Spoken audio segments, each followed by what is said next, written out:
الله أكبر.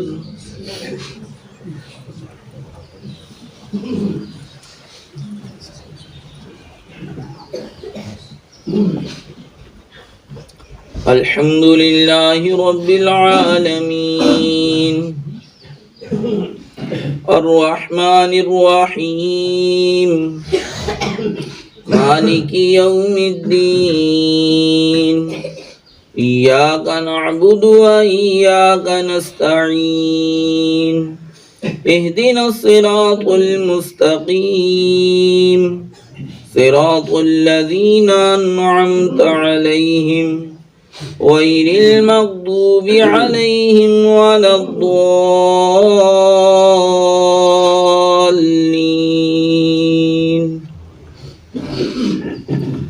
كل من عليها فان ويبقى وجه ربك ذو الجلال والإكرام فبأي آلاء ربكما تكذبان يسأله من في السماوات والأرض كل يوم هو في شأن فبأي آلاء ربكما تكذبان سنفرغ لكم أيها الثقلان فبأي آلاء ربكما تكذبان يا معشر الجن والإنس إن استطعتم أن تنفذوا من أقطار السماوات والأرض فانفذوا لا تنفذون إلا بسلطان فبأي آلاء ربكما تكذبان يرسل عليكما شواظ من نار ونحاس فلا تنتصران فبأي آلاء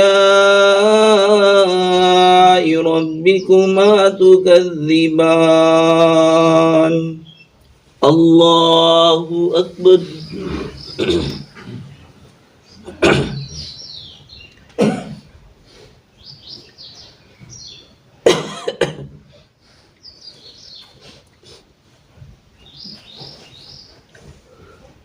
سمع الله لمن حمده. الله أكبر.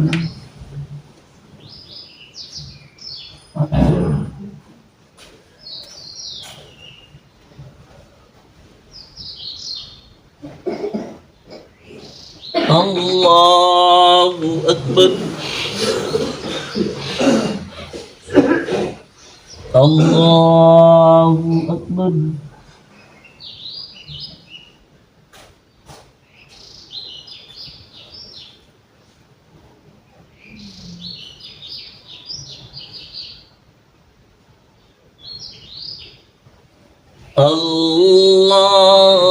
الله أكبر.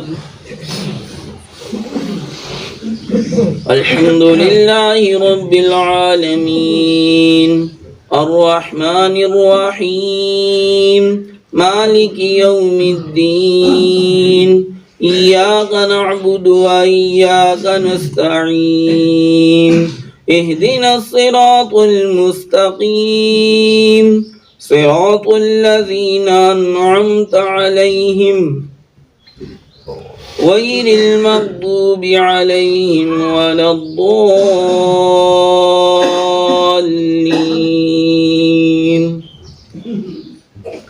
فإذا انشقت السماء فكانت وردة كالدهان فبأي آلاء ربكما تكذبان فيومئذ لا يسأل عن ذنبه إنس ولا جان فبأي آلاء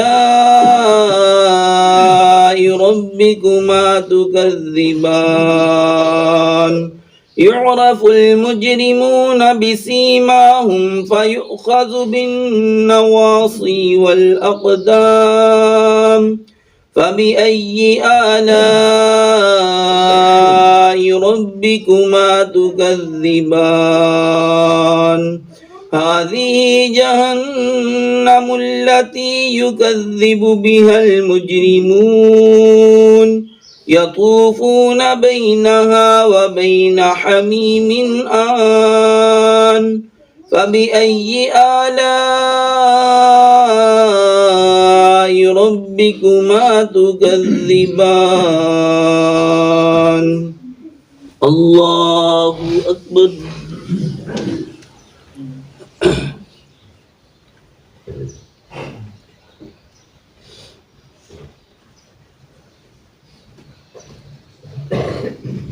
سمع الله لمن حمده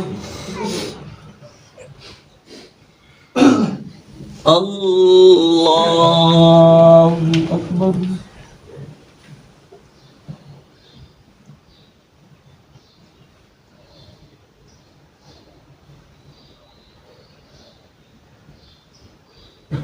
الله أكبر الله أكبر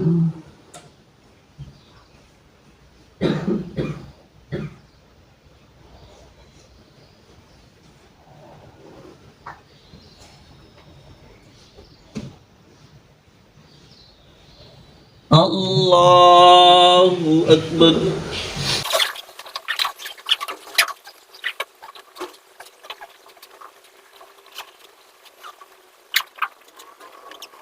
السلام عليكم ورحمة الله السلام عليكم ورحمة الله الله أكبر استغفر الله استغفر الله استغفر الله لا إله إلا الله لا إله إلا الله لا إله إلا الله لا إله إلا الله لا إله إلا الله محمد رسول الله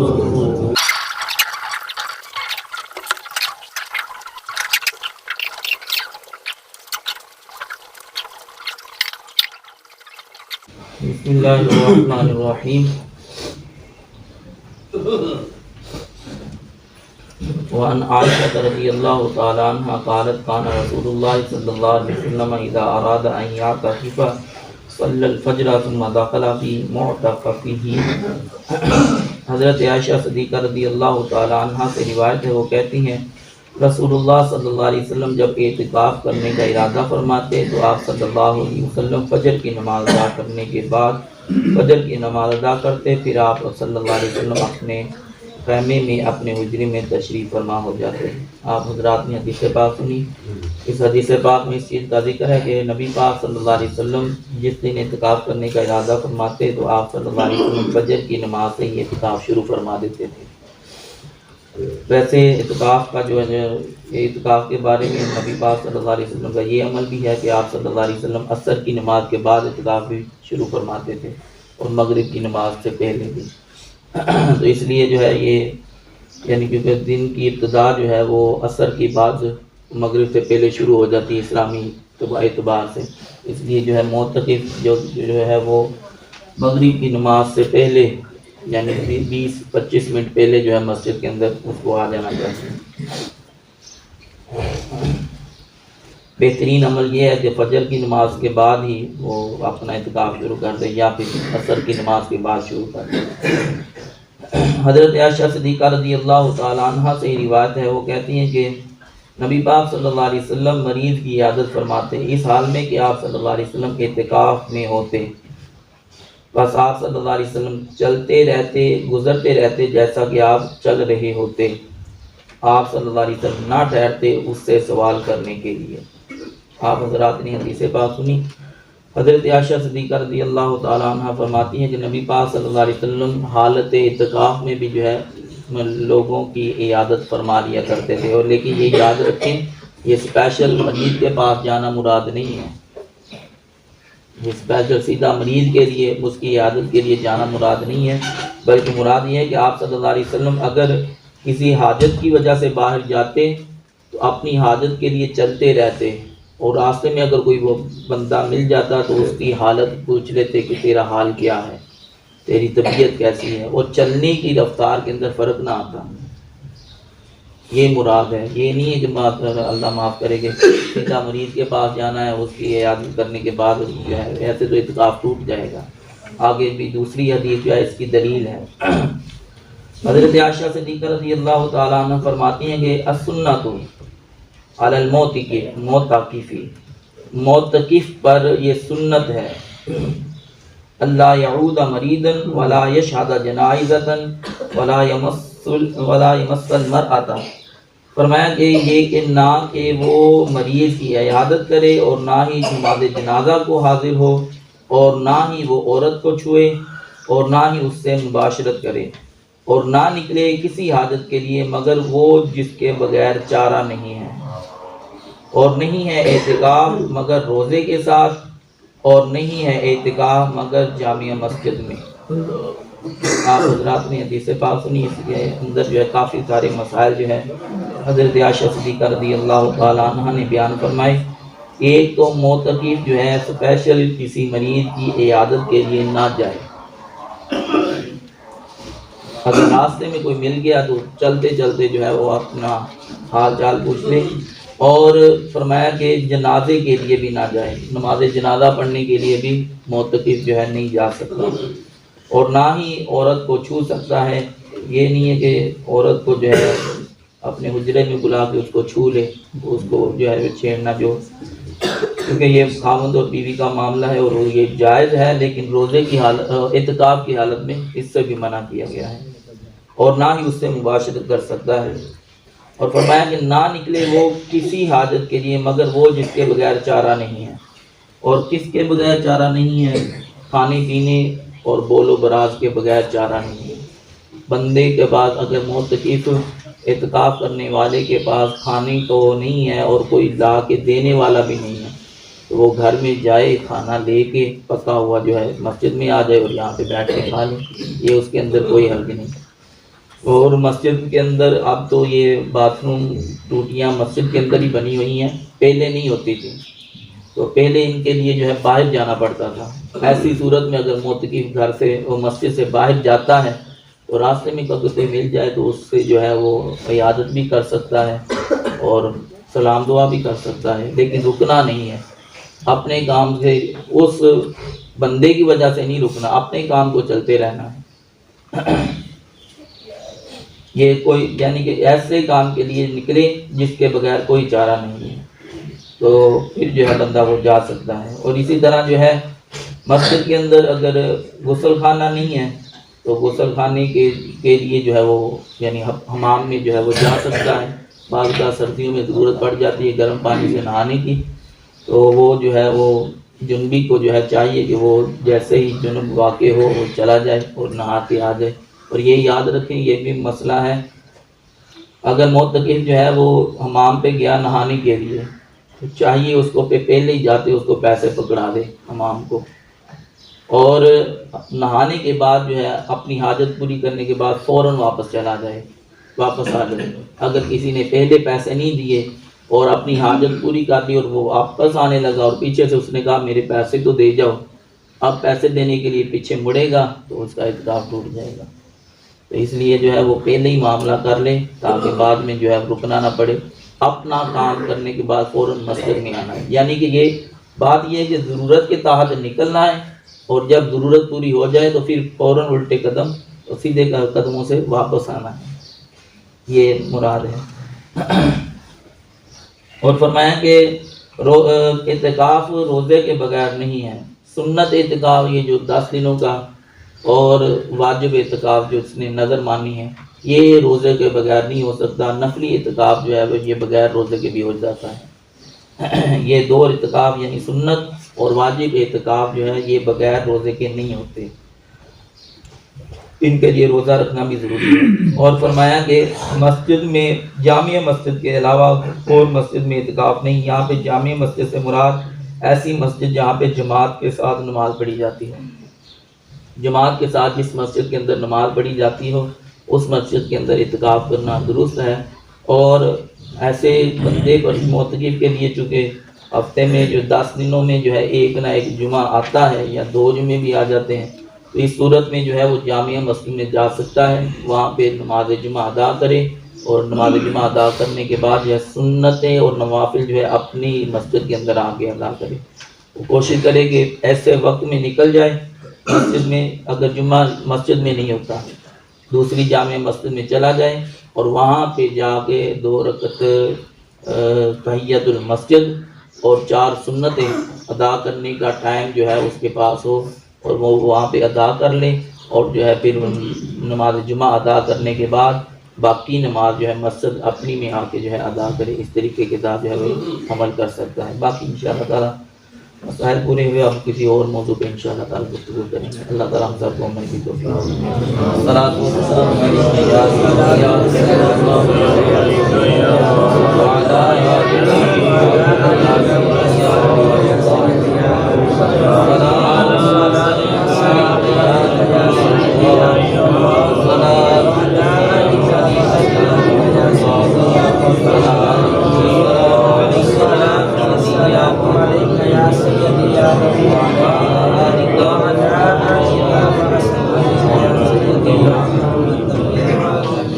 یہ تھوڑا سا ایک اور بات سن لیجیے.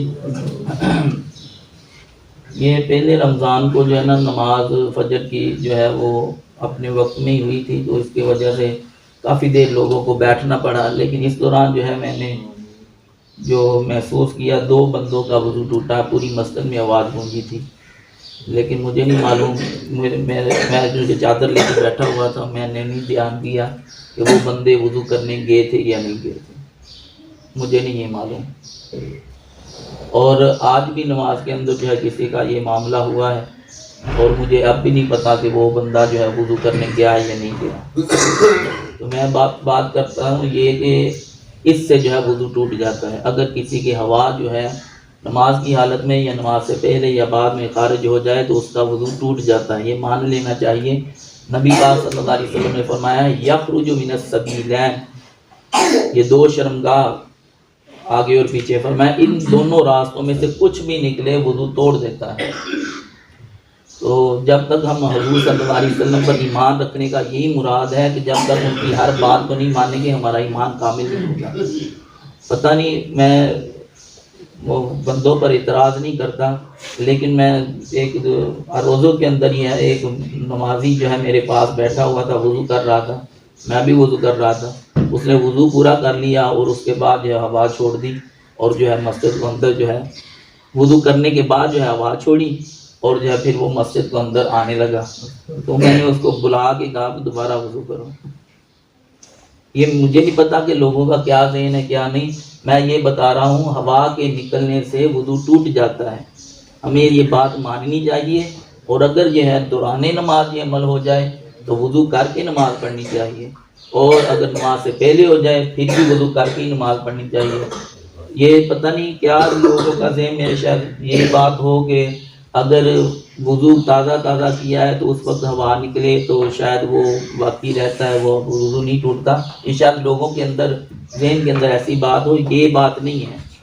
دوران وضو اگر آدھا وضو کر لیا ہے تب ہوا نکلے گی، تب بھی وہ دھلے ہوئے اعضاء بے دھلے ہوتے ہیں، اب پھر وہ نئے سرے سے دھونے پڑیں گے. یہ نہیں ہے کہ وہ آگے سے ہی شروع کر لیں گے، وہ بھی دوبارہ سے نئے سرے سے شروع کریں گے. طہارت نہیں دوبارہ کرنی چاہیے، صرف ہوا خارج ہونا، یہ نہیں جیسے مجھ کے استنجا کرنا جا کے کرنا. ہاں تو یہ بھی یاد رکھیں کہ اس کے لیے جو ہے نا اگر کسی کی ہوا نکلے، ہوا خارج ہو تو ہوا کے خارج ہونے سے استنجا کرنا ضروری نہیں ہے، صرف وضو کرنا ضروری ہے. اگر کسی کو حاجت ہے تو وہ کر لے، اور اگر کسی کو حاجت نہیں ہے تو وہ ضروری نہیں ہے کہ وہ جہاں پہ ویسے ہی زور لگاتا رہے، بلکہ صرف وضو کر کے جو ہے نماز پڑھ سکتا ہے۔ اللہ پاک ہمیں سمجھنے کی توفیق عطا۔